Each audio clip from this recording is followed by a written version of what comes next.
He was on the brink of death and suddenly, unexpectedly, he was cured. When I returned to the infirmary the next day, he was gone. He only had time to do these 3 things. The story you're about to hear is a true account. The names of characters and places have been changed to preserve the privacy of its authors. If you believe in miracles or have experienced one, leave your opinion in the comments and subscribe. I still remember that night as if it were yesterday. The smell of disinfectant, the constant humming of machines, and that sepulchral silence that can only be found in a hospital in the dead of night. It was my night shift, as always. Dr. Andrea O'Connor, a novice nurse back then, was preparing for another 12-hour shift at Phoenix General Hospital. "Andrea, you're assigned to the South Corridor tonight," Marta, the head nurse, told me in a tone that mixed compassion and severity. "You have 8 patients. The one in 307 is, well, you know." I nodded, understanding what she left unsaid. The patient in 307 was dying. It was part of the job, but you never quite get used to it. As I walked down the hallway, checking on my patients one by one, I couldn't shake off that uneasiness that accompanies you during night shifts. It's as if the hospital takes on a life of its own after midnight, as if the corridors held secrets that only reveal themselves in darkness. I reached room 307. There he was, Mr. Jones. Pale, motionless, barely breathing. His naked body lay on that special bed that prevented pressure ulcers. Seeing him like that gave me a lump in my throat. "Good evening, Mr. Jones," I whispered, knowing he wouldn't hear me. "I'm here if you need me." I checked his vital signs, adjusted the 4 drip, though I knew it was futile, and prepared to leave. That's when I felt a shiver run down my spine. I looked over my shoulder, half expecting to see, what? I don't know. But Mr. Jones was still there, motionless. I shook my head, trying to clear these thoughts. "It's just fatigue," I told myself. Just another night at the hospital. But something inside me said this wouldn't be just any night. As I closed the door to 307, I couldn't shake the feeling that something extraordinary was about to happen. If only I had known what awaited me. "Everything okay, Andrea?" Carlos, a veteran nurse, asked me as he saw me leave the room. "Yes, everything's normal," I replied, forcing a smile. "Well, as normal as it can be in this place." Carlos let out a dry laugh. "Girl, you haven't been here long. Trust me, in this hospital, normal is a very elastic concept." He had no idea how right he was. That night, my definition of normal was about to be tested in a way I never could have imagined. As I headed to the nurse's station, I took one last look at the closed door of 307. For a second, I thought I saw a shadow move under the door crack. I blinked and it disappeared. "It's just fatigue," I repeated to myself. Just fatigue and imagination. But deep down, I knew this night would be different. What I didn't know was how much it would change my life, my perception of reality, and my understanding of the mysteries between life and death. The clock showed 11:45 p.m. The night was just beginning, and with it, an experience that would challenge everything I thought I knew about life and death.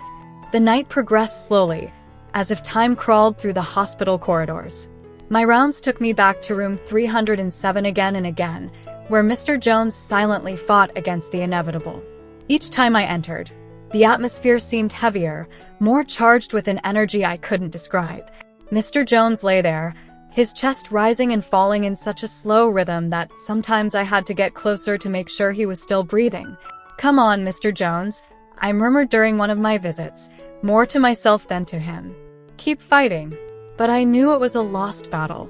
The progress notes in his chart told a heartbreaking story: kidney failure, severe malnutrition, progressive loss of consciousness. The doctors had been clear. It was a matter of hours. On my 3rd visit of the night, I paused at the door. The silence in the room was absolute, broken only by the soft hum of the special bed. I approached slowly, observing his emaciated face, the sunken eyes, the dry lips. "Mr. Jones," I called softly, touching his shoulder. Nothing. Not a blink, not a movement. Just that slow, labored breathing. That's when I noticed something strange. A smell. It wasn't the typical hospital smell of disinfectant and illness. It was something more. Flowers? I breathed deeply, trying to identify it. Yes, there was definitely a floral scent in the air, faint but undeniable. What the hell? I muttered, looking around. There were no flowers in the room, nothing that could explain that aroma. Suddenly, I felt a chill. The room temperature seemed to have dropped several degrees in a matter of seconds. I rubbed my arms, feeling goosebumps. This isn't normal, I thought, approaching the window to check if it was open. It was hermetically sealed. I returned to Mr. Jones's bedside, checking his vital signs for the umpteenth time. They remained the same, weak, but persistent. That's when I noticed something in his face. Was it my imagination, or had his features relaxed? He seemed almost at peace. Mr. Jones, I called again, this time with more urgency. Mr. Jones, can you hear me? For a second, I thought I saw movement behind his closed eyelids. I held my breath waiting, but nothing happened. I left the room with my heart racing. Something was happening, something I couldn't explain. I headed to the nurse's station, needing to talk to someone. Carlos, I called to my colleague. Can you come for a moment? It's about the patient in 307. Carlos looked at me with a mixture of curiosity and concern. Did something happen? No, I don't know, I stammered. It's just that there's something strange in that room. Carlos raised an eyebrow. Strange how? I told him about the floral smell, the sudden cold, Mr. Jones's changing expression. With each word I said, I felt more and more foolish. How could I explain something that I didn't understand myself? To my surprise, Carlos didn't laugh. Instead, his expression turned serious. Andrea, he said quietly, have you heard of the rally before death? I shook my head, intrigued. Sometimes, Carlos continued, just before dying, some patients experience a sudden improvement. It's as if their body gathers all its strength for one last moment of lucidity. I felt a shiver run down my spine. Do you think that's what's happening with Mr. Jones? Carlos shrugged. Could be. I've seen strange things in my years here. Things that have no medical explanation. At that moment, an alarm started to sound. It was the monitor from room 307. Mr. Jones. I shouted, running toward his room with Carlos on my heels. We rushed in. Mr. Jones was still motionless in his bed, but something had changed. The air in the room seemed charged with electricity. The flower smell was now stronger, almost overwhelming. I approached the bed, taking his hand. It was cold, but was it my imagination or did I feel a slight squeeze? Mr. Jones, I called, leaning over him.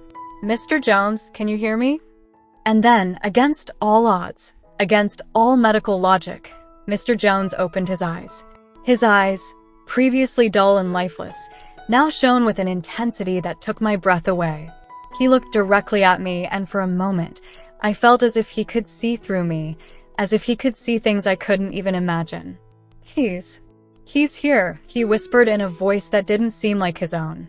It was strong, clear, nothing like the weak whisper I would expect from a dying man. Who's here, Mr. Jones? I asked, feeling my heart racing. But before he could answer, his eyes closed again. The heart monitor emitted a long, continuous beep. Flatline. Carlos and I looked at each other, paralyzed by what we had just witnessed. At that moment, I knew I had witnessed something that defied all rational explanation, something that would forever change my perception of life and death. While Carlos ran to fetch the on-duty physician, I stayed there, holding Mr. Jones's hand, feeling the warmth slowly leaving his body. The flower smell vanished as quickly as it had appeared, leaving behind only the familiar hospital aroma. What just happened? I wondered aloud, knowing I wouldn't get an answer. What I didn't know at that moment was that the night was just beginning, and what I had witnessed with Mr. Jones was only the prelude to something even more extraordinary and inexplicable. The clock showed 2:30 a.m. The silence in the hospital was almost tangible, broken only by the occasional beep of a monitor or the distant murmur of night staff conversations. I was at the nurse's station, fighting fatigue while updating my patients' records. The image of Mr. Jones opening his eyes just before dying was still etched in my mind.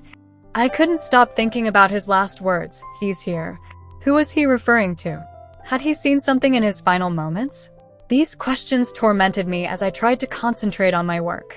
Suddenly, a movement in my peripheral vision caught my attention. I looked up from my papers and gazed down the hallway. There was no one there. Fatigue is playing tricks on me, I thought, rubbing my eyes. I decided to do a quick round to clear my head.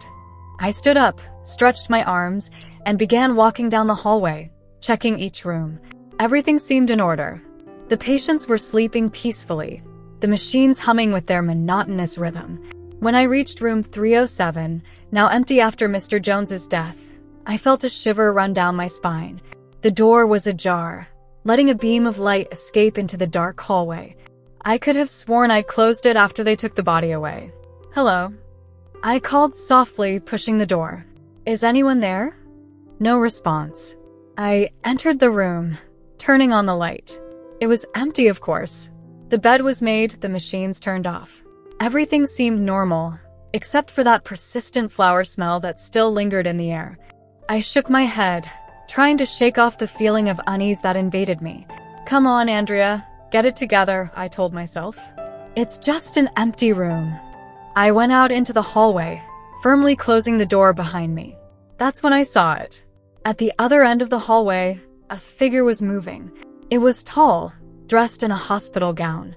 For a moment, my heart stopped. It can't be, I thought, feeling panic take over me. The figure moved with determination, as if it knew exactly where it was going. It stopped in front of one of the rooms and entered. My mind was racing. A disoriented patient? An intruder? Or something more inexplicable? I swallowed hard, gathering all my courage, and headed toward the room. As I approached, I could hear voices.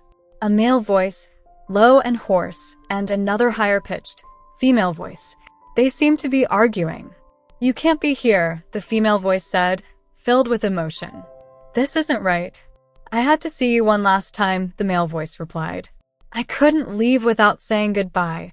I stopped dead in my tracks. That voice, it couldn't be. It was impossible. I would recognize that voice anywhere. It was Mr. Jones's voice. With my heart beating so hard I feared it would burst from my chest, I peeked through the half-open door. What I saw left me breathless. There, standing by the bed, was Mr. Jones. Not the emaciated, dying Mr. Jones I had seen hours ago, but a robust, full-of-life man. His skin glowed with an almost supernatural radiance, and his eyes were filled with a wisdom and peace I cannot describe in words. In front of him, sitting on the bed, was an elderly woman. Tears ran down her cheeks as she looked at Mr. Jones with a mixture of amazement and pain. "John," the woman whispered, "how is this possible?" "You were." "I know, Margaret," Mr. Jones responded with a sad smile. "And I still am. But I couldn't leave without saying goodbye." I stood frozen, unable to move or make a sound. Was I really witnessing this? Or had I fallen asleep at the nurse's station and this was some bizarre dream? "I've missed you so much," Margaret said, extending a trembling hand toward Mr. Jones. To my amazement, her hand passed through the man's figure as if it were smoke. "And I've missed you, my love," Mr. Jones replied. "But now you must be strong. Your time hasn't come yet. You have to live, for both of us." Margaret sobbed softly. "I don't know if I can, John. Not without you." "You can and you will," Mr. Jones stated firmly. "Our grandchildren need you. And remember, I'll always be with you, even if you can't see me." At that moment, Mr. Jones turned his head and looked directly at me. His eyes met mine, and I felt as if all the air had been sucked from my lungs. He smiled, a gesture full of peace and understanding. "Thank you for taking care of me, Nurse Andrea," he said softly. "It's time for me to go." And with those words, Mr. Jones's figure began to fade. Margaret screamed, extending her arms as if she could hold him back. But in a matter of seconds, he had completely vanished. I staggered backward, hitting the hallway wall. My mind couldn't process what I had just witnessed. It was impossible, illogical, against everything I had been taught in nursing school. "Nurse?" Margaret's trembling voice snapped me out of my stupor. "Are you there?" I took a deep breath, trying to calm my racing heart, and entered the room. Margaret looked at me with eyes full of tears and confusion. "Did you see him?" she asked in a broken voice. "Did you see John?" I didn't know what to answer. How do you explain the inexplicable? How do you put into words something that defied all logic and reason?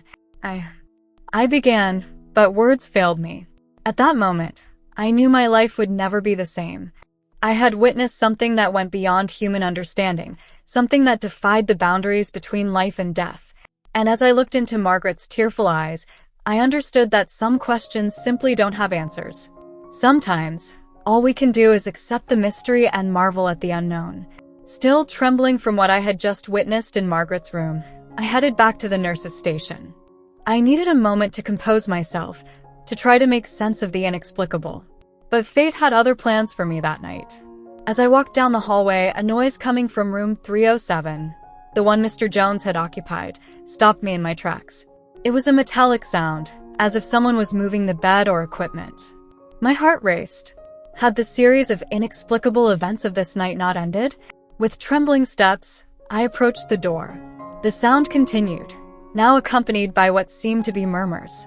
I swallowed hard, gathered all my courage, and opened the door. What I saw paralyzed me in the doorway.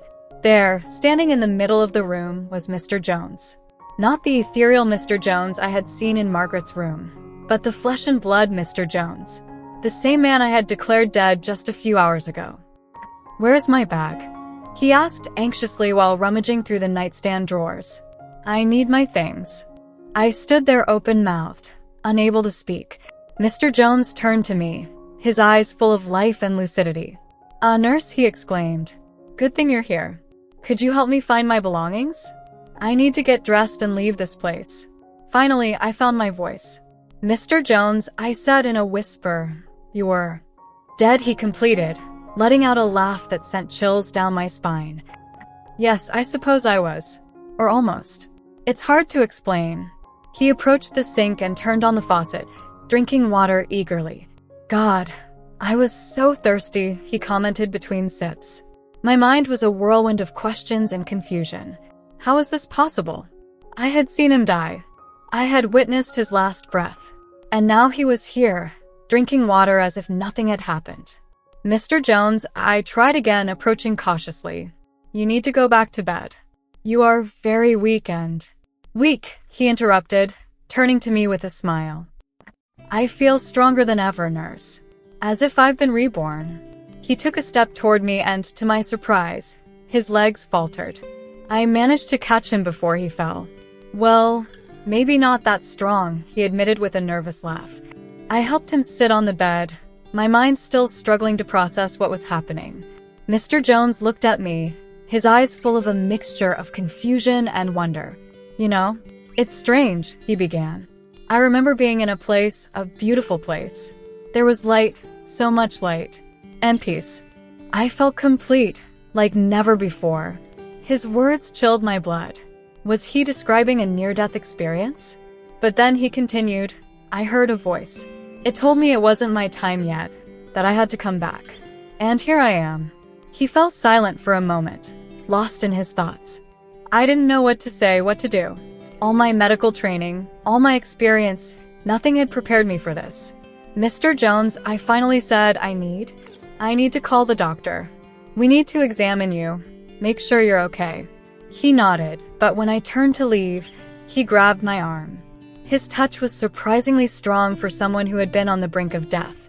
"Nurse," he said, his voice full of urgency, "before you go, I need you to promise me something."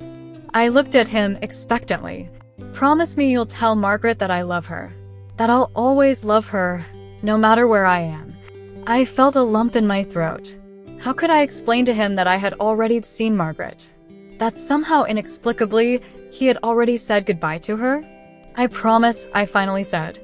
I left the room with trembling legs, my mind spinning.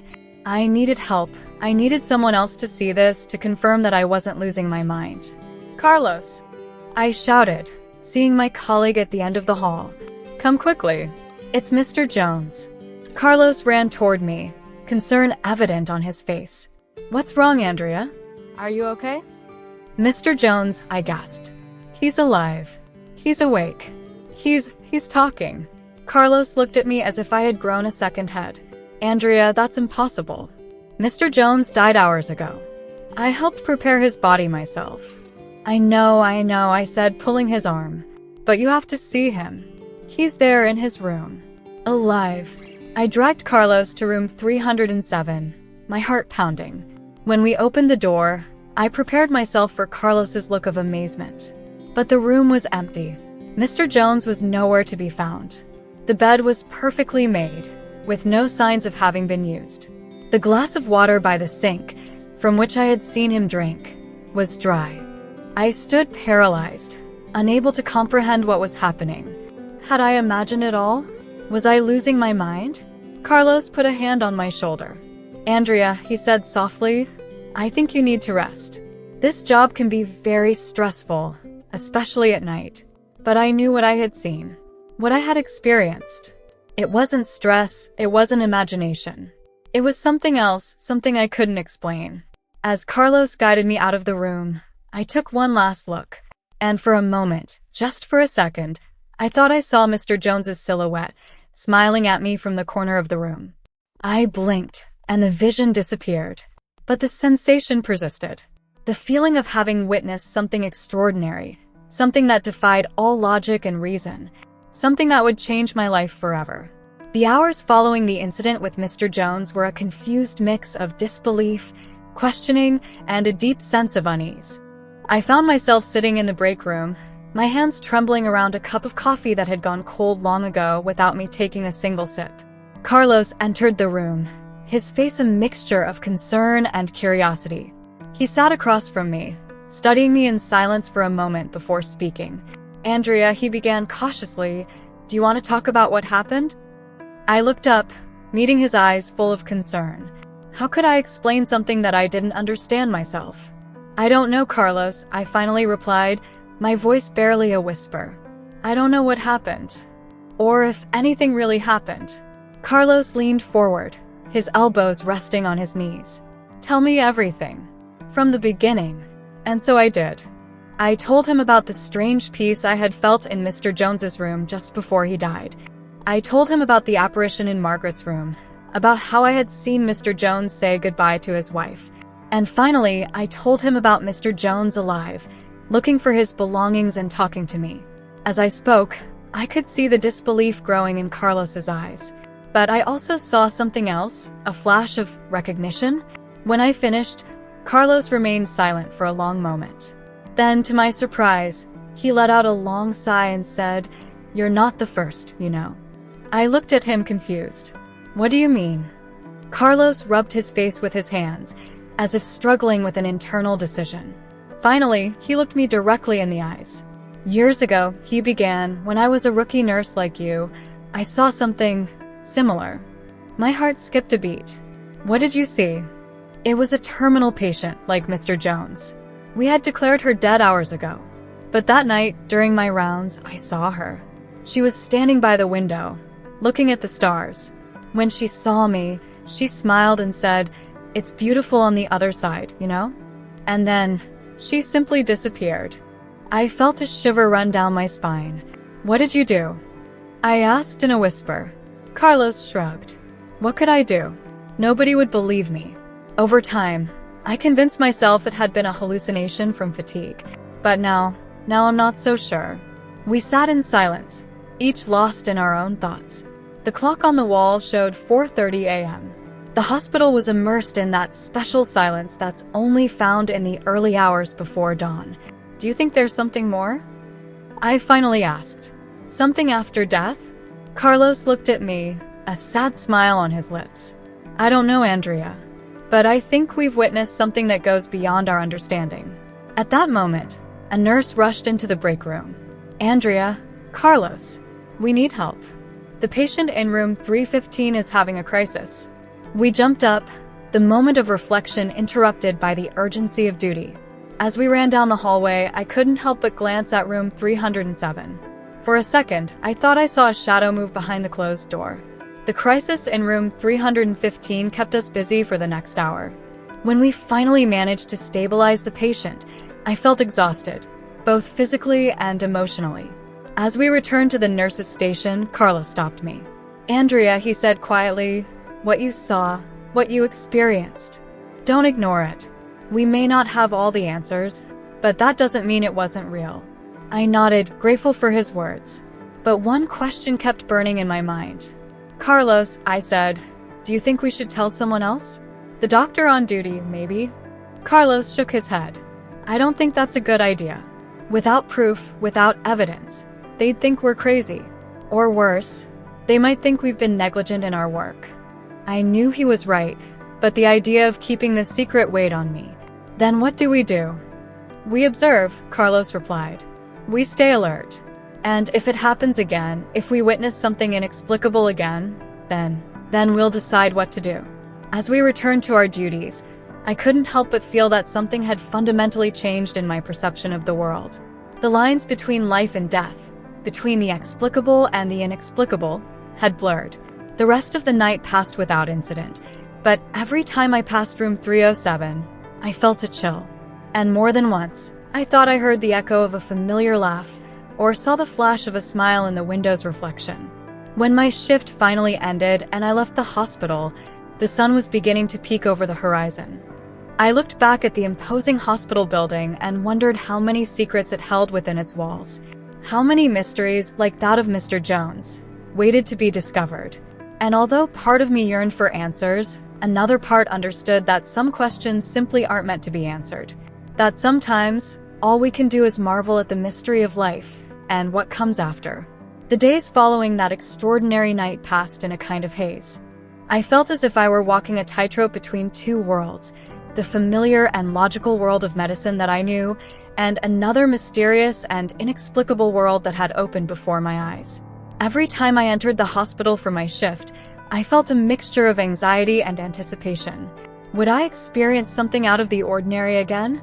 Or had it all been the product of an exhausted and overloaded mind? It was during my third shift after the incident when everything changed again. I was doing my usual rounds when I noticed something unusual in room 315, the same one where we had the emergency on the night of the incident with Mr. Jones. The door was slightly open, and I could hear voices coming from inside. One of them sounded strangely familiar. I approached cautiously, my heart pounding in my chest. When I peeked through the door opening, the scene I saw took my breath away. There, sitting next to the patient's bed, was Mr. Jones. Not the ethereal Mr. Jones I had seen saying goodbye to his wife, nor the confused Mr. Jones who had been looking for his belongings. This Mr. Jones seemed normal, alive, real. He was holding the hand of the patient, an elderly woman I recognized as Mrs. Thompson, who had been admitted for cardiac complications. They were both conversing quietly, their faces lit up with smiles. Mr. Jones, I said, unable to contain myself any longer. They both turned to look at me. Nurse Andrea, said Mr. Jones with a warm smile. Good to see you again. Mrs. Thompson greeted me with a wave. Mr. Jones has been so kind to keep me company, she said. He's an angel, really. I felt the world spinning around me. How is this possible? Had everyone in the hospital forgotten that Mr. Jones had died? Mr. Jones, I managed to say, could I speak with you for a moment? In private. He nodded, said goodbye to Mrs. Thompson, and followed me out of the room. Once in the hallway, I turned to face him. What's going on? I asked, my voice trembling. You were dead. I saw you die. I saw your body. How is it possible that you're here? Mr. Jones looked at me with an expression of understanding and something else, compassion. Andrea, he said softly, things aren't always what they seem. The line between life and death isn't as clear as we believe. But, I stammered, unable to find the right words. Listen, continued Mr. Jones, what you experienced that night was real. Everything was real. But reality is more complex than we can imagine. At that moment, Carlos appeared around the corner of the hallway. Upon seeing Mr. Jones, he stopped dead in his tracks, his eyes widening. Do you see him too? I asked Carlos, desperate for confirmation that I wasn't losing my mind. Carlos nodded slowly, approaching us cautiously. Mr. Jones, he said, how is this possible? Mr. Jones smiled, a smile that seemed to contain the wisdom of 1,000 lives. Carlos, Andrea, he said, you have been chosen to witness something extraordinary, something that defies human understanding. He then explained to us that he was what some would call a walker between worlds, someone who could move between the realm of the living and the dead. His death had been real, but so was his current presence. My purpose, he said, is to help those who are close to crossing the threshold, to give them comfort, to guide them, and sometimes, as in Mrs. Thompson's case, to help them find the strength to keep living. Carlos and I looked at each other, overwhelmed by this revelation. How could we process something like this? How could we integrate this information into our understanding of the world? I know it's a lot to take in, continued Mr. Jones, but you too have a gift. The ability to see beyond the veil that separates the worlds. It's a precious gift, but also a great responsibility. He explained that from that moment on, we would see things that others couldn't see. We would experience events that would defy all logic. And our task would be to use that knowledge to help others, to provide comfort and understanding in the most difficult moments. But remember, he warned, not everyone is ready for this truth. You must be discreet, careful with whom you share this information. As he spoke, I noticed that his form was beginning to become translucent, as if he were fading before our eyes. My time here is ending, he said. But we will meet again. Take care of each other, and take care of those in your charge. And remember, death is not the end. It's just another chapter in our eternal story. With these words, Mr. Jones disappeared completely, leaving Carlos and me alone in the hallway, trying to process what we had just experienced. We looked at each other, a silent understanding passing between us. Our lives had changed forever. We had been initiated into a mystery greater than we had ever imagined. From that day on, our work at the hospital took on a new dimension. We continued caring for the living, but now we were also aware of another reality, one that intertwined with ours in surprising and beautiful ways. And although sometimes the burden of this knowledge was heavy, it also gave us a deep sense of purpose and wonder. Because now we knew that life, death, and everything in between are part of a much bigger and more wonderful mystery than we had ever imagined. As I left the hospital that morning, I looked at the sky that was beginning to brighten. The world seemed the same, but I had changed. And I knew that, whatever happened, I would never see life and death the same way again.